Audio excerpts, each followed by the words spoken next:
Welcome to CS India hub revision series. आज जो topic हम रिवाइज करने वाले हैं इन ऑडियो वो है appointment of auditors section 139। Appointment कैसे की जाती है ऑडिटर्स की, तो हम दोनों कंपनीज़ के एस्पेक्ट में बात करेंगे। अगर आपकी गवर्नमेंट कंपनी है या फिर आपकी नॉन गवर्नमेंट कंपनी है। सबसे पहले होता है फर्स्ट ऑडिटर। जो कंपनी के इनकॉर्पोरेशन के बाद हम फर्स्ट ऑडिटर अपॉइंट करते हैं वो किस तरीके से किया जाता है एज़ पर सेक्शन 139।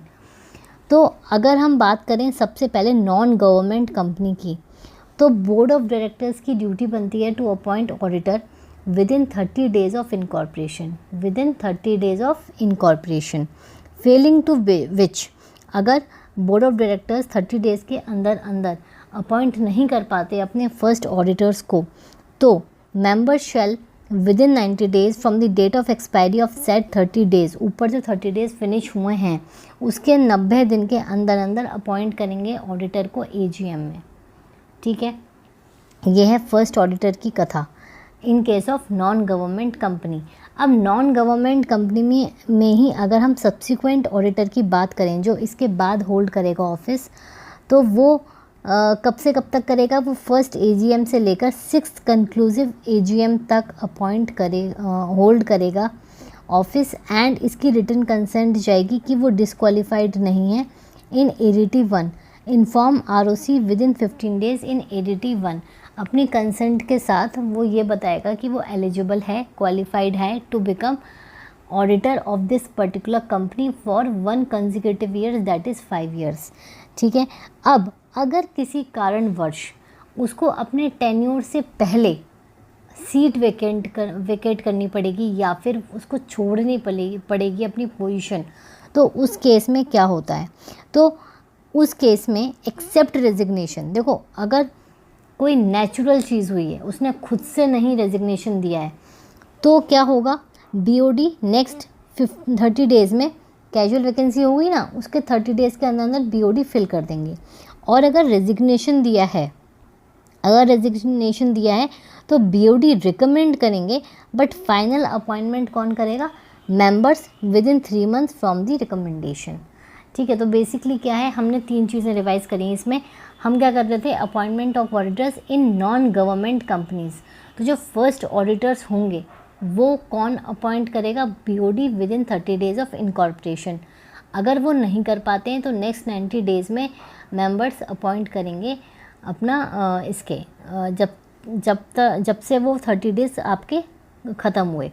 ठीक है, फिर उसके बाद सब्सिक्वेंट वाला जो होगा वो नेक्स्ट जो फर्स्ट AGM है उससे 6th कंक्लूसिव मीटिंग तक वो अपॉइंटेड रहेगा, होल्ड करेगा ऑफिस और अपनी कंसेंट देगा in ADT 1 within 15 days. Then casual vacancy अगर अराइज होती है तो 2 केसेस हैं। एक, इन केस ऑफ रेजिग्नेशन अगर उसने खुद दिया है तो उसमें BOD रिकमेंड कर देगा कि हाँ इस बंदे को अपॉइंट कर लो, बट उसको फाइनल अपॉइंटमेंट कौन करेगा, अपॉइंट करेगा members in AGM with in 3 months of the recommendation. And अगर सिंपल रेजिग्नेशन नहीं है, कुछ और वजह से कैजुअल वैकेंसी आई है, तो उस केस में BOD with in 30 days.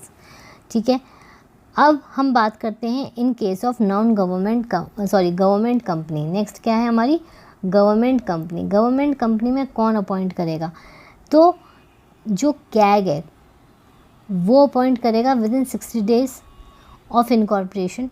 Fehling to which, फिर किसके ऊपर बात आ जाएगी, बोर्ड ऑफ डायरेक्टर्स के। 30 डेज़ में वो करेंगे। अगर उन्होंने भी नहीं किया तो members shall within 60 days from the date of expiry of said 30 days appoint auditor in company. ठीक है, अगर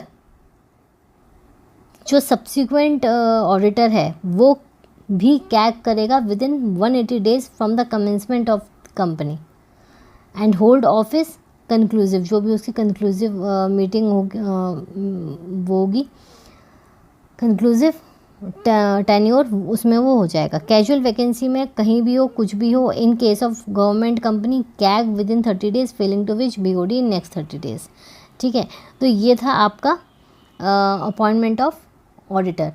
अब अगर हम रोटेशन की बात करते हैं जो कि सेक्शन 139 में ही गिवन है, तो इनकी जो टर्म होती है ऑडिटर्स की, अगर इंडिविजुअल है इंडिविजुअल है तो वन टर्म कितने की होती है 5 ईयर्स, 5 ईयर्स की एक टर्म होती है और वो अपॉइंटेड रहेगा, उसके बाद रोटेट हो जाएगा। तभी तो मैंने बोला 6th कंक्लूसिव मीटिंग, तो 5 साल हो गए ना। ऐसे ही अगर फर्म है तो उसके लिए 2 टर्म्स बोले तो 10 ईयर्स, क्योंकि एक टर्म 5 साल की होती है।